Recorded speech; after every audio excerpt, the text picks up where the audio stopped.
Welcome to the Beyond Barriers podcast. If you're an ambitious woman who wants to advance in leadership, then this podcast is for you. This podcast is co-hosted by Nikki Barua, digital innovator, serial entrepreneur, author, and speaker, and Monica Marquez, senior corporate leader, ex-Googler, and diversity expert. From inspiring stories to cutting-edge strategies, you'll learn how to develop the skill set, mindset, and tool set to get future-ready fast and accelerate your success. Hi, I'm Nikki Barua, your host for today's episode. When an opportunity presents itself, do you feel a spark of excitement at first and then begin to realize the challenges that may come with it? Suddenly, self-doubt creeps in and stops you from taking action. Does that sound familiar? I've been there too, and in those moments of hesitation, I found inspiration in this quote by Suzy Kassem: "Doubt kills more dreams than failure ever will." Our guest today is Michelle Frymire, CEO of CWT, who shares how taking on challenges and leaning into those tough assignments early in her career set the stage for her to advance. She has been guided by the motto, "It's not that we fall down, it's that we get back up." Michelle is a senior executive with 30 years of experience in driving growth and transformation at both public and private companies worldwide. Michelle's career reflects a demonstrated track record as a catalyst to successful execution of transformation, large-scale growth, both organic and through mergers and acquisitions, the transition from private to public company through an IPO, and as a leader of successful transformation initiatives. Most notably, her experience in finance and strategy and serving as a key strategic partner to boards and executive teams, combined with strong leadership and team building skills, has prepared organizations to make a global impact. In this episode, Michelle shares her story of rising to the top, how the best way to check all the boxes for a role is to accept the opportunity and learn in the role, and how success in scaling is directly correlated to an amazing team and great culture. Visit I'mBeyondBarriers.com, where you'll find show notes and links to all the resources in this episode, including the best way to get in touch with Michelle. Hi, Michelle. Welcome to the Beyond Barriers podcast. We're so thrilled to have you here. Great. It's great to be here. Thanks for having me. Well, this is a huge delight for our audience to get to know you because you're amongst the tiny percentage of women that have made it to the very top as a CEO, as a public company board director. So I want to dive right in and ask you, what do you believe really helped you get to the top? You know, one of the things that happened to me relatively early on in my career that I think was really helpful and it was an important lesson to me is I got asked to take on a tough assignment, one that really wasn't my plan for my next move. It was actually a bit out of my comfort zone, but the CFO of the company I worked for at the time, Continental Airlines, asked me to take on a project. And because it ended up being really successful, I then got exposure to another project. And then I got recruited to another company, Delta Airlines, where I worked on, again, a difficult project and ultimately ended up as an officer of the company at a Fortune 500 company when I was 35 years old. But I really attribute that to the experiences and the willingness to take on the toughest assignments. And one of the pieces of advice I always give younger people who ask about their careers, lean into that tough assignment. Take those things that nobody else wants to do. There's always a chance that you fail, but that chance is real everywhere in life. But you might succeed and it might lead to something really exciting. So I think that was one thing that was really helpful for me. That's great advice. Really taking on those tough, challenging assignments that help you prove yourself, because if things go well, it sets you apart. But there's also fear in what you describe, which is that fear of failing if you take on that tough assignment. How does one get past that kind of fear, especially when the exposure and visibility is huge? You know, I'm a big fan of it's not that we fall down, it's that we get back up kind of philosophy. Yeah. We're all going to fail at something. There have been jobs that I've failed at. There have been relationships that I'm sure I've failed at. And I think just not being afraid of letting your fear define you To be willing to say that as long as I do my best, I've succeeded. Listen to your heart, listen to your gut. Don't be afraid to try something new and different. I also think that it can be as simple as realizing that there's nothing that can happen in a job that's going to change your value as a person. Who you are, the people that love you and the people that you love, that's a constant that isn't defined by your title or a promotion or getting let go from an employer. And I think when you realize what really matters, it gives you this sense of freedom that there's really nothing that a company can do to you that's going to really permanently harm you. I mean, we all see employment as vital. Having a job, taking care of our family is important. But I think don't let yourself be backed into a corner of fear. Be bold, try new things. I think when you have view that what really matters is the relationships you have, the people you care about, your own character. When you control those things, the other things they'll come along, and they'll come where they're supposed to come. That is really powerful and liberating, because when you think that way, it's really the ability to keep moving forward instead of worrying about all the things that could hold you back. So let's go back to the very beginning when you were just embarking on your career. How did you gain clarity at that stage, or did you have clarity about what you wanted to do in your career? Yeah. Interestingly enough, I would tell you I didn't have clarity at all. In fact, a year before I embarked on getting my master's, my MBA at University of Texas, I wasn't even sure I was going to go to graduate school. I thought I was going to go to medical school. I had thought, for a long time that I wanted to be a doctor, and I prepared. And then the more I got to know about it, I thought, I'm not sure this is what I want to do. I'm not sure it's the life that I want for myself. And I was really questioning. And I only went to graduate business school because my advisor suggested that I consider it. And when I was talking to him about what should I do, I don't know what I want. And so I tried it. I thought to myself, if I don't like it, I can always go back to medical school. But I liked it. And so then it led to getting that first job. And, I could have gone into banking or consulting or business, but business seemed like it resonated for me. So I tried it. But I always had the idea of, well, if I don't like this, if it doesn't work out, I can do something else. Yeah. I think only once I was probably in, at a director level in a financial career did I begin to say, hey, I really like this. I really enjoy what I do. I like the people I do it with. I want to do it at a place where I can make a difference. And I think then I had clarity of where I wanted to go. But even 3 years ago when I joined CWT, it wasn't that I joined thinking my next goal is to be the CEO of the company. I grew into that objective as I saw, first I ran finance, and then I took on strategy. And I had a history of doing other things outside of finance, and my remit broadened. And I realized I wanted to take that step, that I wanted to lead in a broader way. And it became more important to me. But I didn't even start that job thinking that's where it would lead. In fact, it's an adventure that's still unfolding.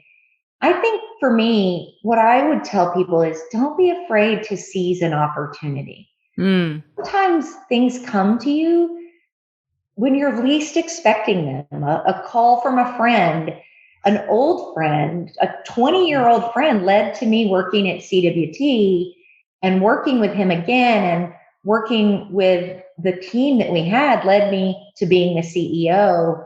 But I would have never thought, I wasn't looking for a job when that happened. I was working at a private equity portfolio company and running M&A and finance and HR, and enjoyed what I was doing. And we were busy thinking about a sale for the business, an exit. But, they called me and the time was right, and it felt right in my gut. And I will say that is one thing that has really helped me, is to learn to listen to my heart or to my gut.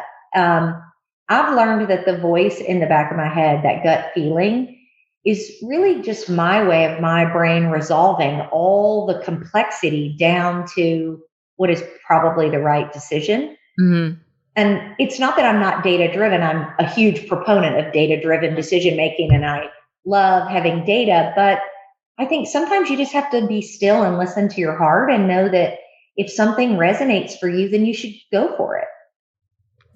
That is fascinating coming from you because as someone whose career has been formed in very strategic analytical fields, to hear you say, listen to your gut is really powerful. How does someone reconcile that if there's a disconnect between what the facts and the data rationally tell someone to do versus the emotions, which sometimes can even be driven by fear, not necessarily just the opportunity?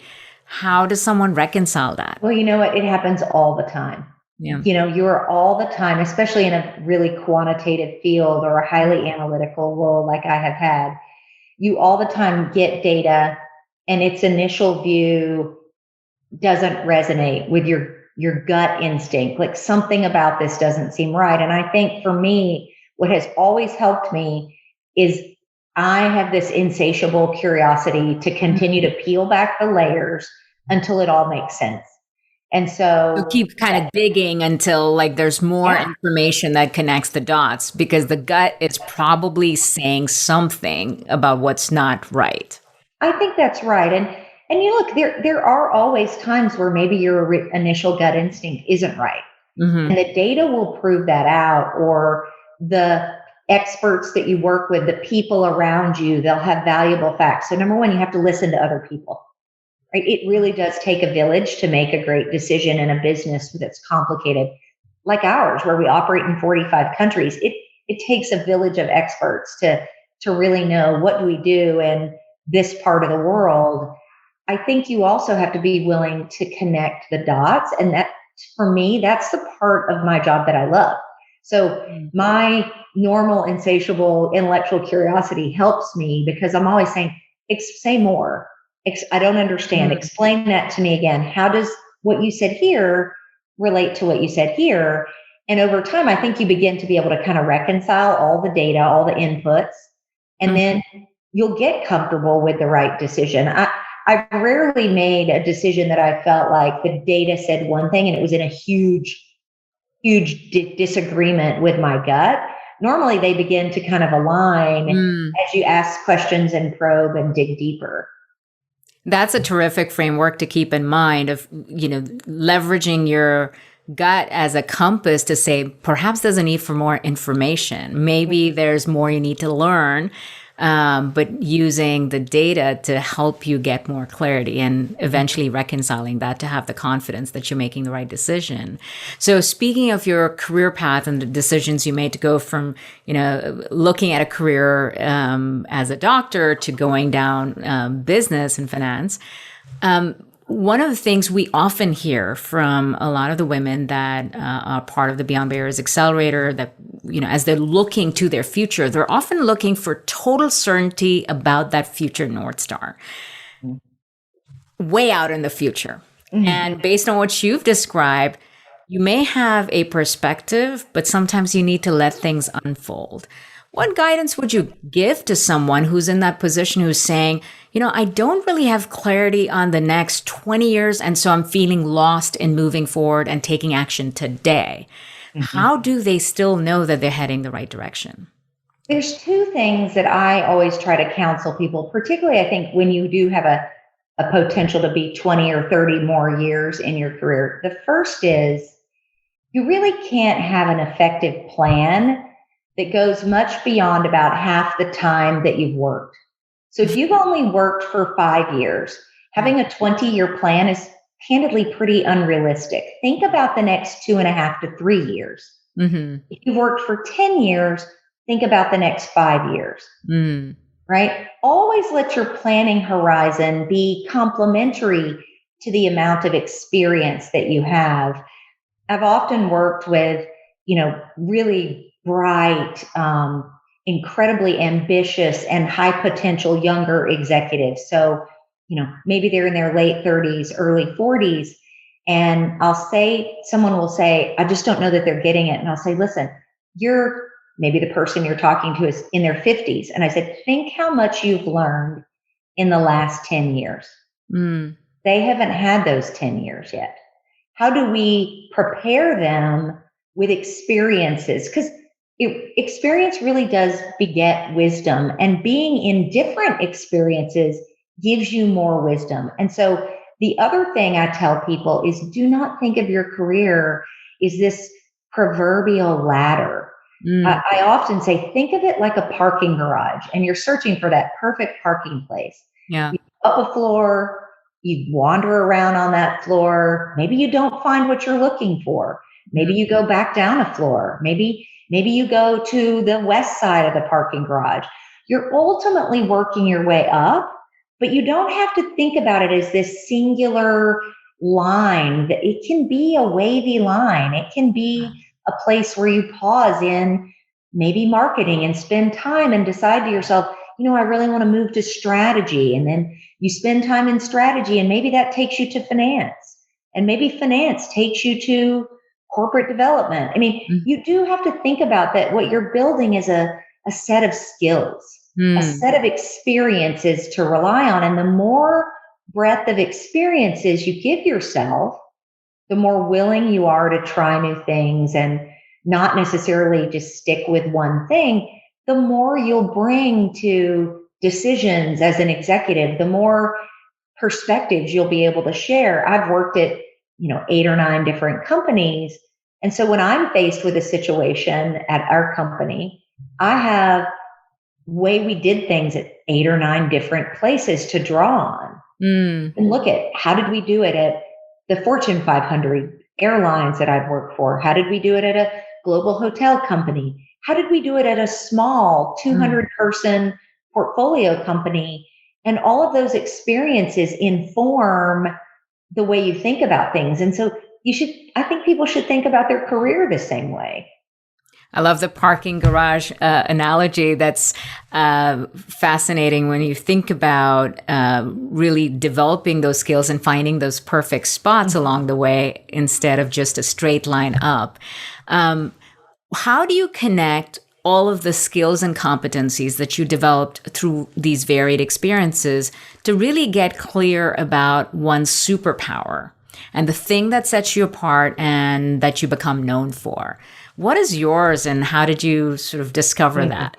Gosh, that's a great question. I guess if I had to think about what is my superpower, it probably is my willingness to go really deep in a subject, to dig in, to do the hard work to learn and understand, but at the same time, be able to raise myself up, look across things holistically, and think, what fits with the big picture? And I think that ability to move from the minute detail to the macro to the strategic, and to be comfortable moving between the two, I think that has been the thing that has probably helped me most, because it allowed me to bring, especially, if you think about what's so important about being a great CFO, which I was for many years before this, you need to be able to give your team advice. You need to be able to crystallize things for them and say, listen, I've listened to what everybody said, and I think this boils down to point A, point B, and point C. When I think about those 3 things, here's what it feels to me like the right direction is. So that willingness to take in data at all levels, to assimilate it, and then to really turn things into something simpler, something you can put your hands around. I think that requires that movement between the strategic and the detailed. And I think that has probably been the thing that has helped me the most. Now, when it comes to leaping into new roles, and you've sort of not only had major leaps, but also across different types of companies and different scales of companies, did you ever feel any hesitation to say, am I really ready for the role? Can I do this well? Do I need to learn more, get more experience before I, put my hand up for that. Well, I would tell you, I probably felt that in every job. And, you read all the time about women, especially who they look at a job description and they want to meet every criteria before they apply. And the women simply don't apply for roles. Whereas, maybe their male counterparts meet 7 out of the 10 and they're like, I got most of those, right? I always tell people for anything in life, and the most recent time I was saying it was to someone who's this incredibly brilliant younger woman I know who works at one of these amazing strategy consulting firms. And she's like, I look at her and think, I want to be her when I grow up, right? And she's like, I just don't know if I could handle being a mom and having a career. And I said, you're never going to be ready. Yeah. You're never ready. You're never ready for that next role, because the only way you're really ready is doing it. Mm. And you have to be willing to say, I'm not perfect. I will make mistakes. And I will learn from my mistakes. And when you're willing to accept your own imperfections, you do become so much more willing to accept it in others and to recognize no one's perfect. We as an organization and as people, as a team, even the executive team that works with me, who are by far the most amazing group of professionals I've ever worked with, they're not perfect. And we all make mistakes. It's, do we learn from them? What can we do about them? I even say to my children who are young in their career, just try to make new mistakes. Just don't keep making the same mistakes. And I think recognizing that you're never fully ready for anything, that every time you're testing yourself, that you're learning, what that is ultimately is living with a growth mindset. If you're always growing, then you're never done. And if you're never done, then you're never ready. Right. And so I think I just tell people, don't let that fear hold you back to go for what you want to do. And I also try to tell people, look, every one of us have opportunities to be better. That's certainly true for me. But I do think I got some great advice early on in my career from a coach who said, it's not about getting rid of the things that aren't perfect about you.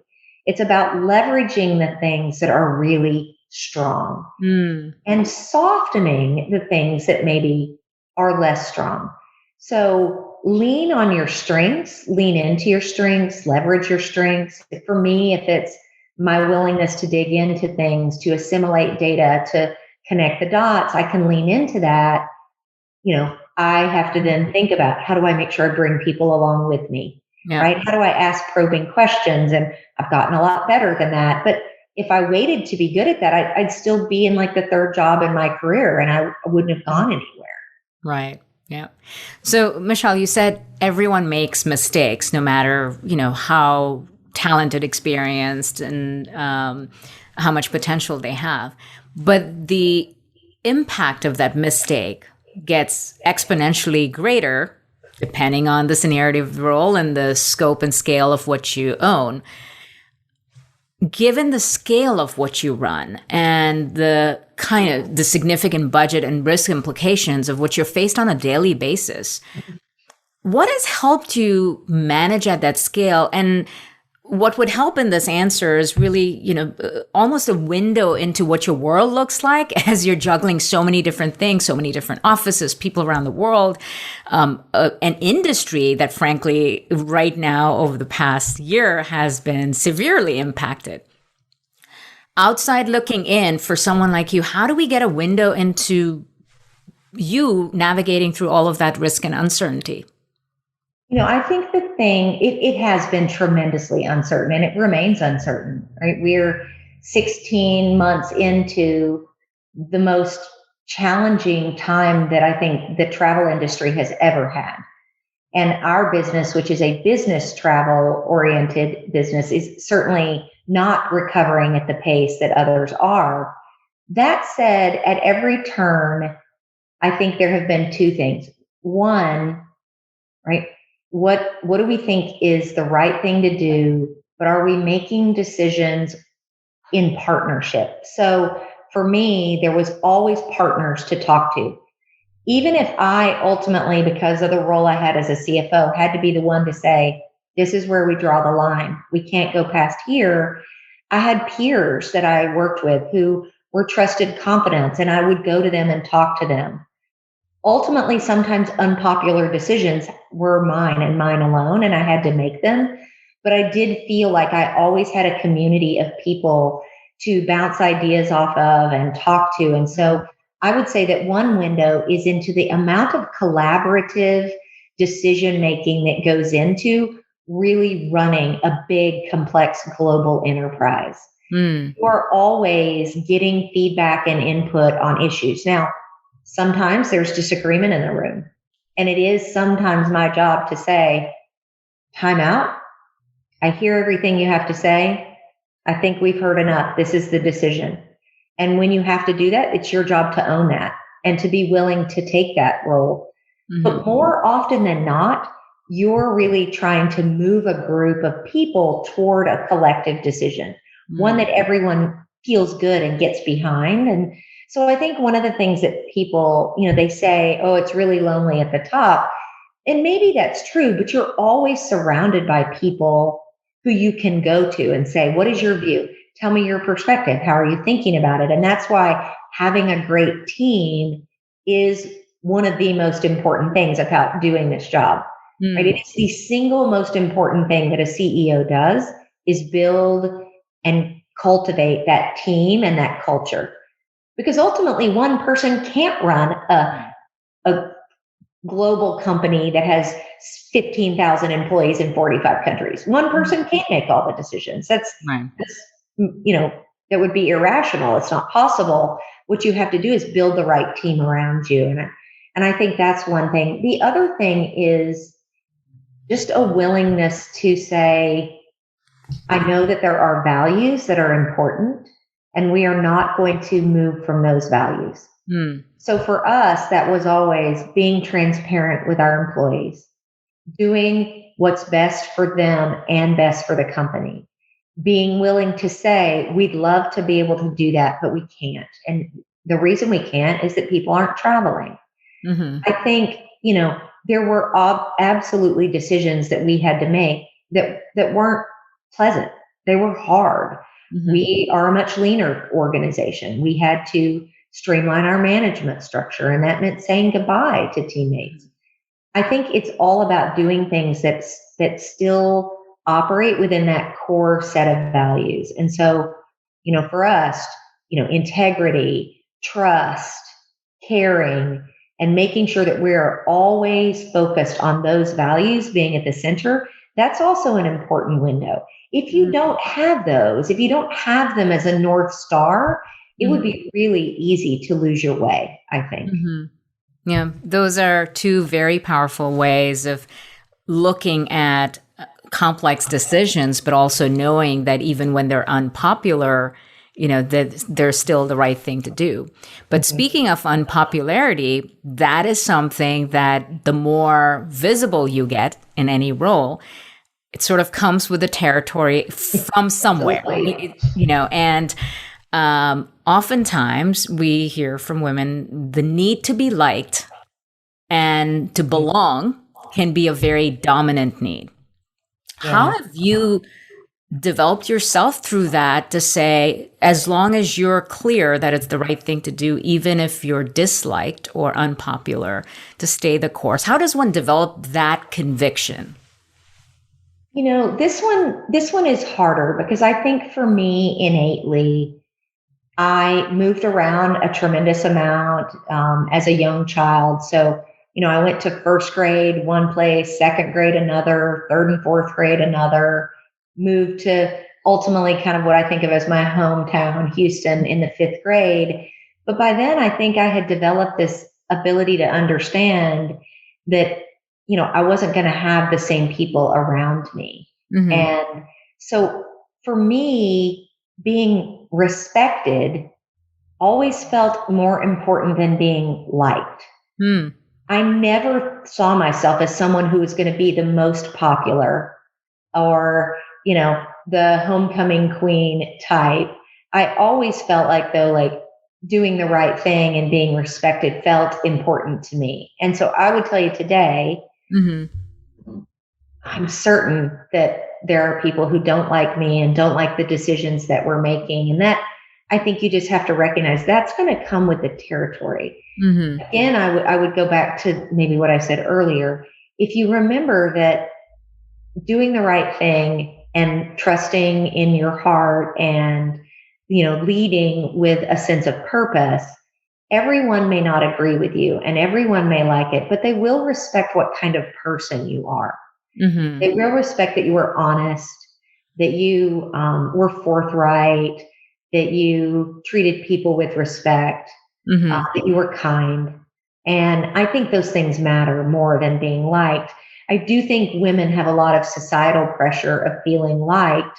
Maybe I was lucky that in our family, being, achieving goals and being successful in school and being successful at sports, like I was an athlete, were things that were really rewarded and praised. And therefore, I always felt like it was okay to have goals and objectives, to be a team captain and to speak up.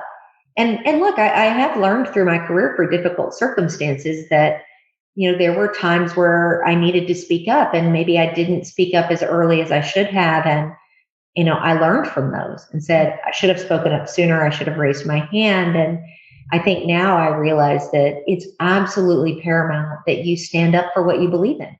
Mm-hmm. And if what you believe in and what you're doing at work, if what you're doing at work if it conflicts with your core values as a person, that to me is a pretty big sign that you should go work somewhere else.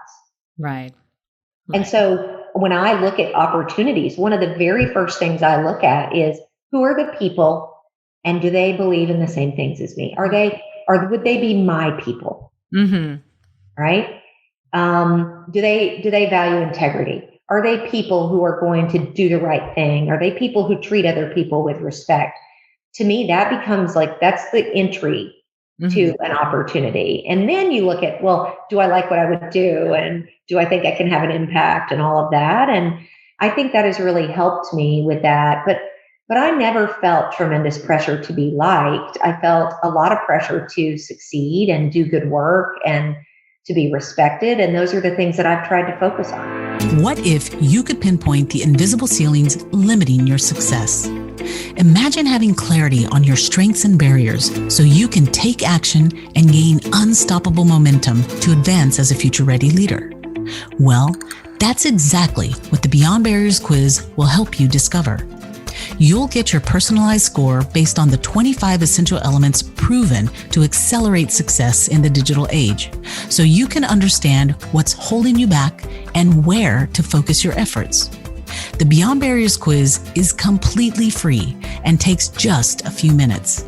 Go to iambeyondbarriers.com/quiz and take the quiz today. So here's another challenge that a lot of high achievers often face is rapidly changing peer groups. Because if you're rising through at an exponential rate and the peers you had in high school are not, or the ones in college are not, or the ones from your early, first 5-10 years are not, what advice would you give to folks that are either not intentionally seeking that next level peer group or struggling about maybe standing out too much from that? How have you personally navigated, because you've also moved through a lot of different things, how has that shaped you in terms of an actual peer group that pulls you up? One of the things that I've always felt was great is to find the people in your organization who you really connect with. Mm-hmm. And to think about them as your personal board of advisors, your personal peer group, your hand-selected group of people. And so, for me, there are people that I worked with, often other women, right? Because you're drawn to women, they have the same circumstances as you. They also have children, they're trying to manage a 2-career household, whatever their circumstance might be. But they weren't necessarily my immediate peers. So I'm a member of a finance leadership team. Maybe I report to the CFO, but one of my close peers that I really would go to for advice might be a female leader in HR or a woman who worked in strategy, or maybe a male colleague who worked in marketing. And I think it's finding people that you really can connect with and creating your own peer group. I've always tried to do that. That's always mattered to me. So when I would go to a new company, I always wanted to cultivate those relationships. When you met someone from another part of the organization, to say, hey, I'd love to have lunch with you. I'd love to get to know you better. And by doing that, you also build this network within an organization. When I worked at ServiceMaster as the chief financial officer of True Green, which is a lawn care company that's a brand that people might have heard of, right? It's pretty big in the United States. I used to always try to go and have lunch with different people throughout the company. And my boss, who was the president of that group, would say, you're always having lunch with people, you're always so social. And I would be like, but it's great to get to know these people. But then when we had a problem, we might have a problem with procurement, or we might have a problem with IT. I also had these colleagues, and I would call them and say, I have this problem. I need your help. I need your advice. What should I do? And I don't mean that in a Machiavellian way. I wasn't creating relationships for the point of using them, but what I learned is that connectedness helped me, because it helped me be more effective. Right. It helped me be able to say, you know what? I know someone in procurement. I'm going to call them and talk to them. They're going to give me insight. And to be able to come back and say, you know what? They had some really good things to say. Here's some suggestions that I think we could do. So I think, your peer group isn't something that you have to feel is imposed on you. Now, that said, peer relationships will make or break your career. They are the single most important factor in how you're going to elevate yourself. The way you're going to get elevated is by your peers having confidence and trust in you. So you do have to work at having good relationships, and some come easy and some you have to put your back into working at. But I think also having that extended peer group of people that your personal board of advisors, who would you call if you had a career decision to make? And who, not just that, but who would call you if they had a career decision to make? Those are the people that I think are really important. And, I think having those people, and I have those people, and I don't work with any of them right now. They're all people that I worked with somewhere else. And if I was faced with a decision that was big, those are the people that I would consult with. Right. So the cultivation of relationships that help you create more value really in the world is powerful, is important. But what about,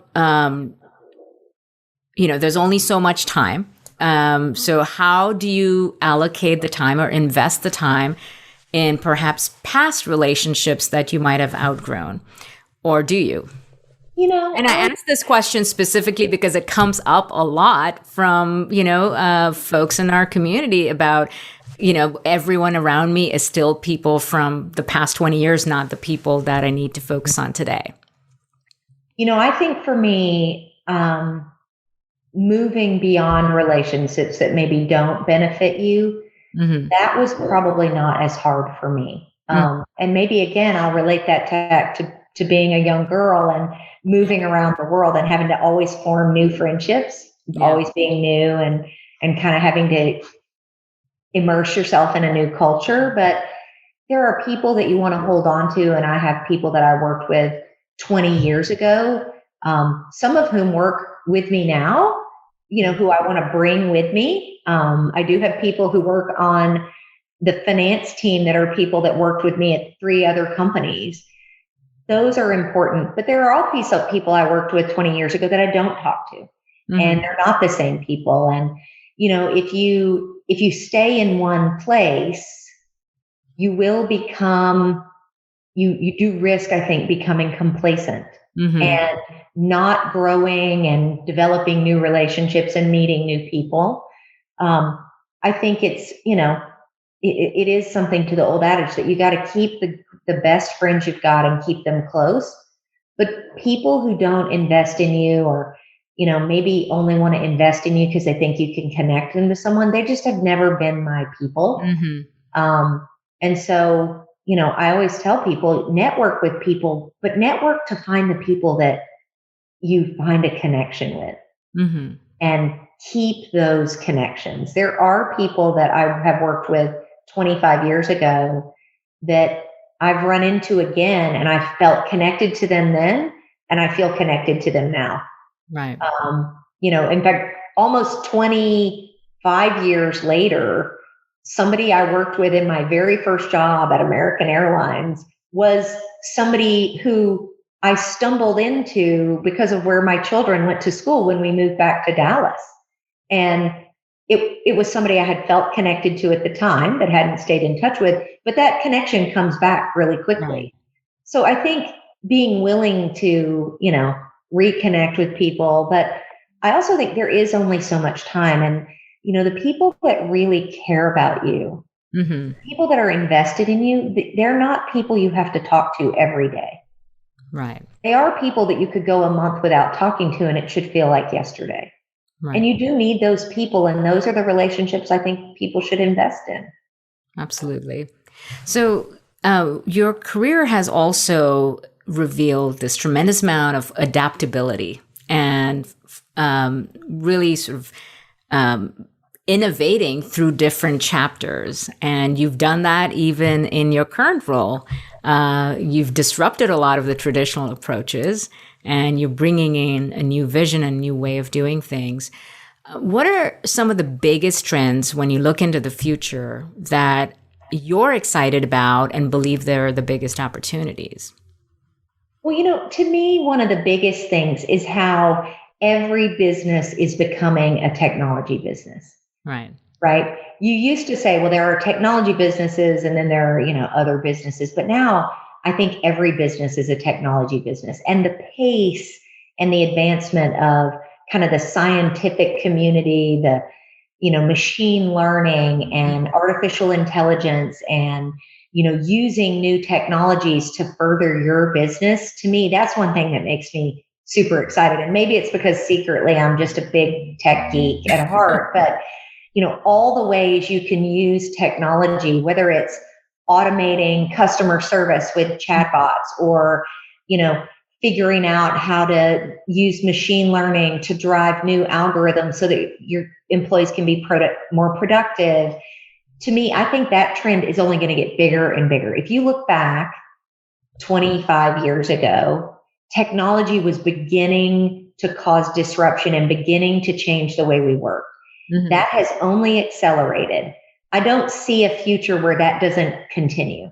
So that's exciting to me. And it's exciting to me about all the ways you can use it to make life better for your employees, right? The fact that we can have face-to-face meetings with somebody 13 time zones away, it's pretty awesome. Nothing beats face-to-face in person. Right. That human interaction, the hug, the dinner, the casual conversation.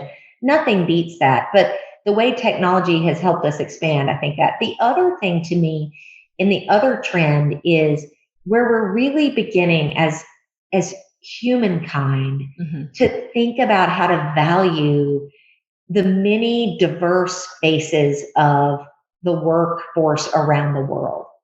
Learning to value people with such radically different experiences, lifestyles, languages, and choices.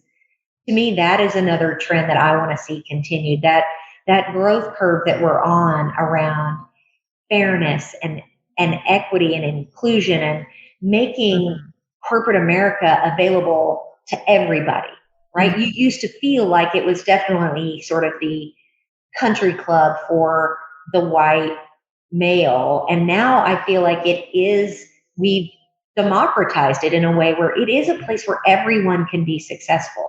Doesn't matter your gender, your sex, your sexual preference, your heritage, your ethnicity, your whatever, your religious choice. Like, I feel like now there's so much more talent to be used in growing a business. Like, those two things coupled together really resonate for me. Like, I feel like the world will be built by this people plus technology power that we put into businesses. And in fact, we use that saying a lot in our own business, that our business is about people plus technology. Right. And the ability to solve humanity's greatest challenges through that. It's Right. scale to be able to do that. But it also requires every person to be responsible for their own learning and growth, because when the world is changing that fast, you can no longer rely on just the graduate degree you got 10 years ago or your employer's learning and development. How do you feed your mind? How do you stay ahead of the curve in terms of constant learning, especially with all the demands on your time and the responsibilities you already have? Well, I will tell you, I am, I talked about being intellectually curious, but I probably have this habit that I think really helps, which is I start my day kind of feeding my mind. So, when I wake up, the first thing I do before I really read and respond to emails, before I kind of let it pull me in, is I read the news, and I probably read 20 to 25 different news sources or articles every day. And I might get interested in something and be reading about it, or I might look at what's happening in certain industries. For a while during the pandemic, I was this voracious consumer of data on the pandemic, and I had all these sources I would go to and what's happening and what would I read and who would I follow. And so, it's more about what interests me than it is what necessarily is important in my business. I would say there's always something about my business in there, but it could be sports. Right now, last week it was college baseball. I'm a big college sports fan, and the college baseball playoffs are going on right now. And so I wanted to read what happened in the game. So I probably do that. And then I will say that I fairly rigorously spend 30 to 45 minutes watching the financial news in the morning. CNBC is my favorite. I'm not afraid to say that. I have it on while I'm getting ready for my day. I want to hear what's happening in the markets. What's happening with the Fed? What's happening with the ECB, the European Central Bank. And so that is, and then I think that sort of, to me, because I do that first, I feel like I'm armed with kind of understanding what's happening in the world, what context am I going off to my day in. And then I kind of do it again at night, like reading again at night. So for me, it's reading and consuming what's happening and following things that are interesting to me. And if I get a good book, I'll read a good book too, but it doesn't always have to be a book. It could be a series of articles. It could be watching a documentary sometimes. Right. That's fantastic. So imagine there's a big billboard somewhere in Times Square and it has a message from you to the world. What would it say? Gosh, one message on a billboard from me to the world. Especially to women everywhere. Yeah. I think I would tell people, number one, trust yourself. Don't be afraid to go for your goals, but always remember that how we treat people matters. I'm a big proponent of that you can choose to be anything you want in the world. If you can choose only one thing, choose to be kind. That is beautiful. And I would want people to hear that, to know that achieving does not have to mean that you're a ruthless cutthroat, that you can be a great human being and a great leader. That is beautiful. Well, thank you for sharing that. And thank you for sharing your story. This has been an amazing interview. And I'm so excited for our listeners to learn from you. And thank you for everything you do. It was my pleasure. Thank you for listening to the Beyond Barriers podcast. There are thousands of podcasts out there, and we are so grateful that you've chosen to listen to ours. If you enjoyed the show, please leave us a rating and tell a friend about it. And subscribe to get new episodes every Monday, Wednesday, and Friday. Visit IamBeyondBarriers.com, where you'll find show notes, links, and the best way to connect with our guests. See you next episode.